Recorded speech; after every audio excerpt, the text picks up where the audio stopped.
Humans have made a tremendous impact on our environment. We all know about global warming, the spread of plastics and concrete particles and radioactive isotopes across every continent. But with evidence all around us of a human-changed planet, those changes have been changing us too.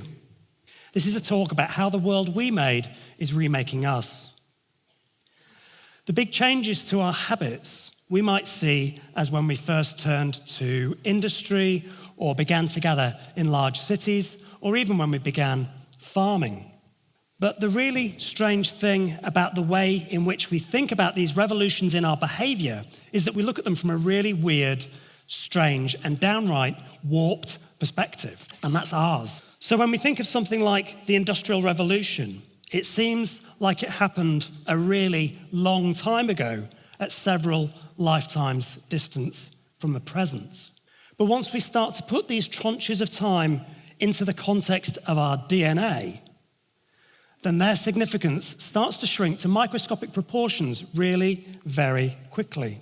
This is the amount of time that it took for us to start gathering in cities. It happened about 5,000 years ago with the Metropolitan Revolution.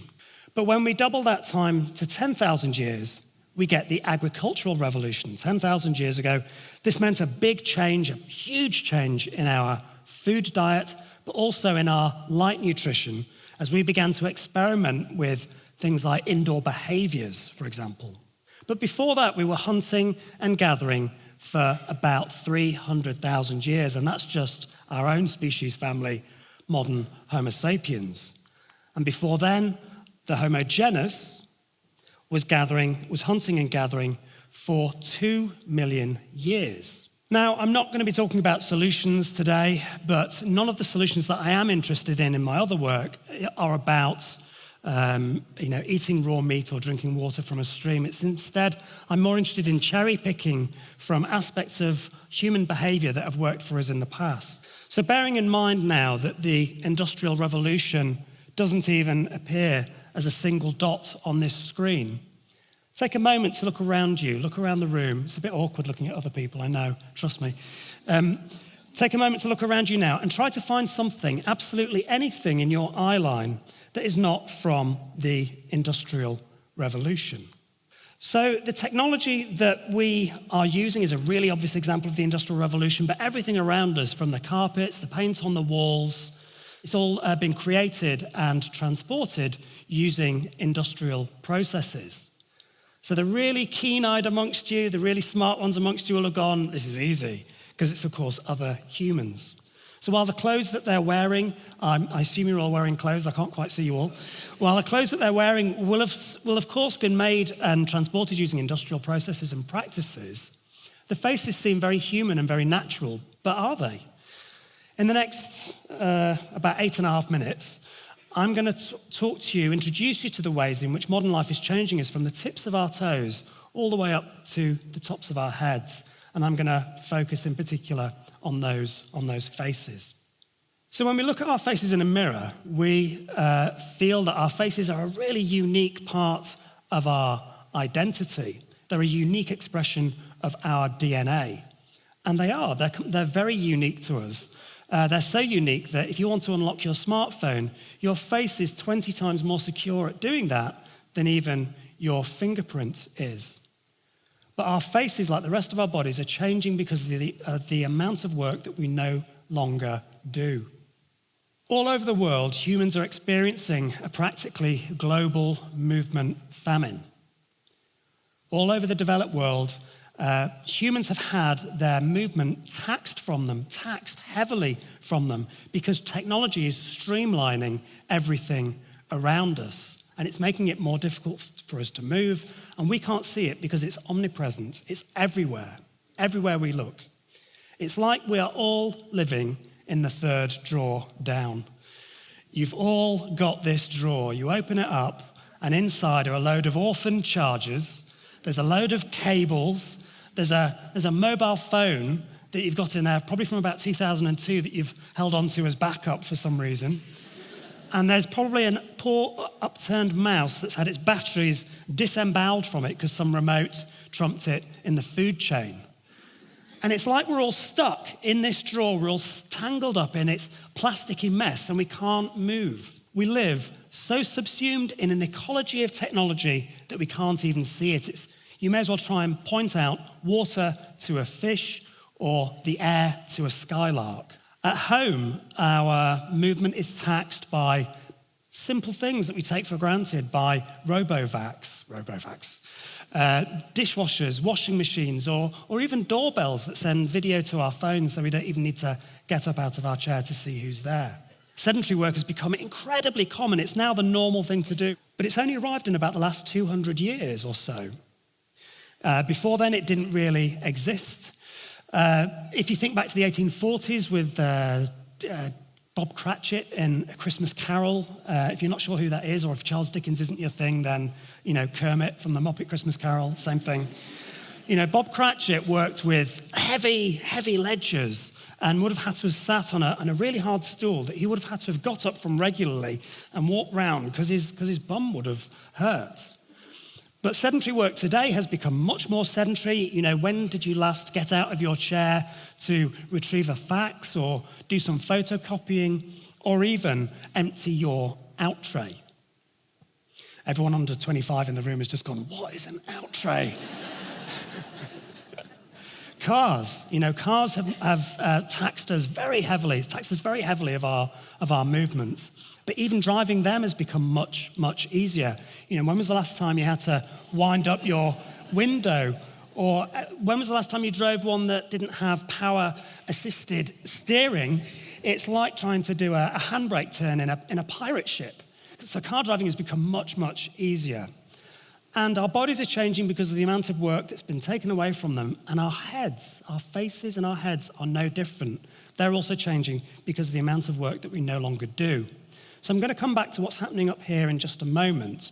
But below our eyes, we have the upper jaw and the lower jaw, or the maxilla and the mandible. Both house our very own food processors. These are, of course, our teeth. About 10,000 years ago, we started experimenting with much, much softer foodstuffs. Cooking became much more common, and grains became a mainstay of our diet. It used to be that we had to process things like gritty tubers and roots, as well as to chew our way through raw meat. But what's really changed is the sheer amounts of processing that we do to food, and also the volume of processed food that we actually eat. Cooked food is, of course, much easier for us to eat. I'm not down on cooking. Cooking has loads of hygiene and nutritional benefits. It's a really, really good thing.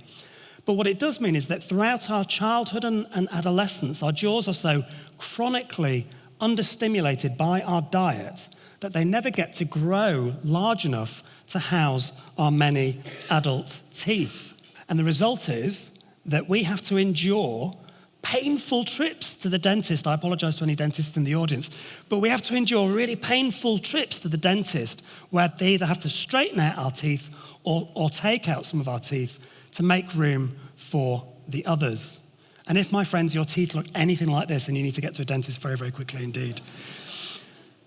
So the result is that we end up with crowded and crooked teeth, and you don't really see this in pre-agricultural fossil remains. Instead, they tend to have a very clean, organized dental array.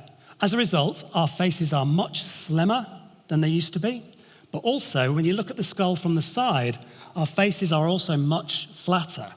This doesn't seem like such a big deal. I mean, your face is different, but there's more, believe me.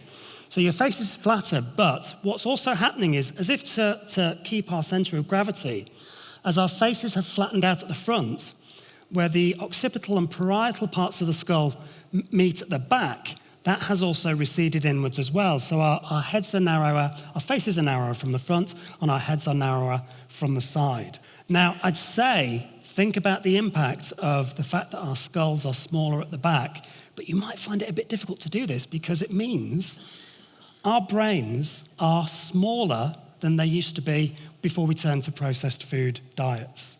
So, it's not all about food diet though.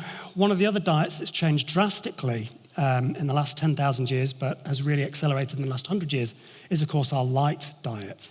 And the result is it's making it much more difficult for us to see. As you looked around the room, some of the faces that you saw looking back at you will have been framed by spectacles to help compensate for a condition called myopia or short-sightedness. People used to think that short-sightedness was really a really genetic thing, and while there are some genes involved in the generation of the condition, they're actually very, very weak. There are hundreds of genes, but they're very weak at determining the outcome. For a long time, we've associated it with gadget use and close work, like reading. But now it's almost certain that actually it's to do with our light diet, the amount of time that we spend outdoors. So I want to tell you about a study that was done that assessed the light behaviors and the light nutrition of modern Americans. And at the end of the study, they came up with a number, and the number told us how much time modern Americans spent away from natural light. It's a really, really shocking number, but actually, it's not that shocking. This isn't even a new trial. This trial was published in one of the world's leading science periodicals, Nature, in 2001. Now, to me, people my age, that seems quite recent, but actually it's a long time ago, because, the smartphone was only invented in 2007. 2001 is also long before the invention of its partnering smart tablet in 2010. It's before social media completely took over our lives. It's before also the streaming giants accustomed us and acclimatized us to watching TV shows, binging 10 hours or 15 hours all in one go. And sometimes the shows can be 30, 40 or 50 hours in length. So this number, 93%, is 93% before we count any of those things. So modern life is making it much more difficult for us to spend time outdoors. And of course, it has impacts all across the spectrum of human health and of well-being. But one of those is it's making it more difficult for us to see because the human eye, as it develops, and we continue growing until we're about 25 years old, the human eye, as it develops, needs stimulation from daylight so it knows when to stop. To give you some sense of how big a problem this is becoming, this is how many of the younger generation in countries like Singapore are now short-sighted. But this isn't even the best statistic. That prize goes to 19-year-old men in the capital of Seoul in South Korea that report levels of short-sightedness at 96.5% or 97% when you round it up. It's currently thought that if nothing is done to curb the onset of myopia, then by 2050, half the world's population will be myopic.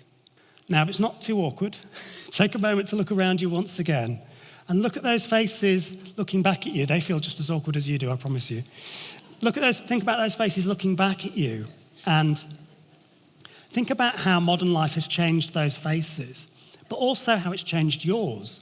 It's changing all of us all over the world. These are global things. This is a global story that we're dealing with. And if that's the impact, if those are the impacts that it's had on your head, shrinking brain, even a different voice perhaps, a complete change in facial appearance, try to think about the effects or the impacts that it's having as the effects of modern life ripple and shimmer across the rest of your body, in your feet, in your ankles, in your hips, in your spine, in the width of your elbows, in the strength of your wrists, on your skin, in your lungs, in your heart, and of course, in your brain. But that, friends, that's another talk entirely. Thank you very much.